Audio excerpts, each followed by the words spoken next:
23 सितंबर संकल्प दिवस पर बाबा साहब को कोटि कोटि नमन है, क्योंकि बाबा साहब की वजह से ही पूरे बहुजन समाज में एक किरण उजाला की जागी है, जिसके वजह से आज पूरा बहुजन समाज अच्छे से खा पी पहन ओढ़ रहा है और अच्छे से घूम रहा है, जो भी बाबा साहब के संकल्प की वजह से है। आओ जानते हैं बाबा साहब का संकल्प क्या था।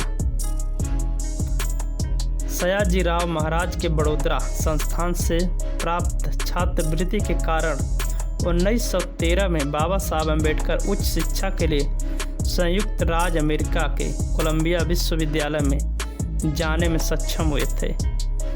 उस समय सयाजीराव महाराज और बाबा साहब के बीच एक समझौता हुआ था कि डॉक्टर अंबेडकर को छात्रवृत्ति के बदले 10 साल के लिए बड़ौदा में काम करना होगा। इस समझौते के तहत 25 साल के युवक डॉक्टर अंबेडकर 1917 में अपने बड़े भाई के साथ बड़ौदा पहुंचे थे। सयाजीराव ने उन्हें रेलवे स्टेशन से लाने के आदेश दिया था, लेकिन कोई भी उनके अछूत होने के कारण उन्हें लाने को तैयार नहीं था। इसलिए डॉक्टर अंबेडकर को खुद ही अपना व्यवस्था करनी पड़ी। अपने भोजन और आवास की व्यवस्था खुद करनी पड़ी, जिसके लिए वे एक जगह की तलाश में थे। लेकिन बड़ौदा पहुंचने से पहले ये खबर फैल गई थी कि डॉक्टर अंबेडकर एक महार युवक नौकरी के लिए बड़ौदा आ रहा है। उनकी अछूत जाति के परिणाम स्वरूप कोई भी हिंदू या गैर हिंदू उन्हें भोजन और रहने के लिए जगह या आश्रय देने को तैयार नहीं था। आखिरकार उन्होंने अपना नाम बदलकर एक पारसी धर्मशाला में रहने के लिए एक जगह किराए पर ले ली। इसके बाद डॉक्टर अंबेडकर जिस जगह ठहरे हुए थे उस जगह एक घटना घटी। रात में गुस्साए पारसियों और हिंदुओं का एक समूह लाठी डंडों के साथ होटल के बाहर जमा हो गया और डॉक्टर अंबेडकर को होटल से बाहर निकलने को मांग करने लगे। उन्होंने बाबा साहब से पूछा कि तुम कौन हो।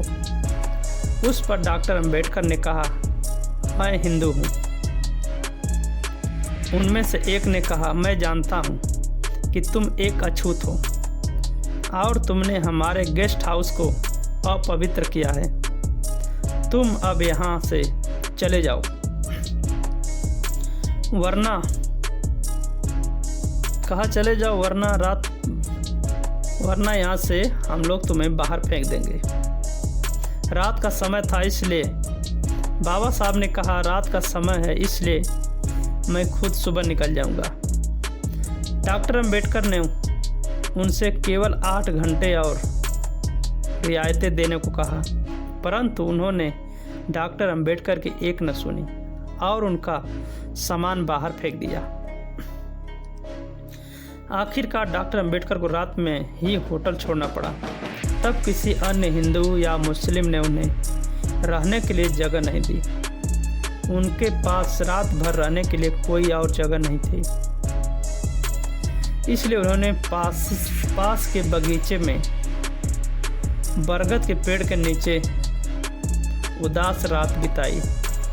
लेकिन यह रात डॉक्टर अंबेडकर के जीवन की सबसे महत्वपूर्ण रात में से एक थी। उन्होंने सोचा कि जब सनातनी हिंदू मेरे जैसे विदेश से पढ़ कर आए शिक्षित विद्वान के साथ ऐसा व्यवहार करते हैं, तो मेरे अछूत समाज के अशिक्षित और गरीब लोगों के साथ कैसा व्यवहार करते होंगे। फिर उन्होंने उस पेड़ के नीचे संकल्प लिया कि मैं अपना पूरा जीवन इस वंचित और उपेक्षित समुदाय के लोगों के जीवन को बेहतर बनाने में लगाऊंगा और मैं उन्हें उनके मानवाधिकार दिला कर रहूँगा। इस संकल्प भूमि को बहन कुमारी मायावती जी ने भी याद किया और आकाश आनंद जी ने भी ट्वीट के माध्यम से ट्वीट करके बाबा साहब को याद किया।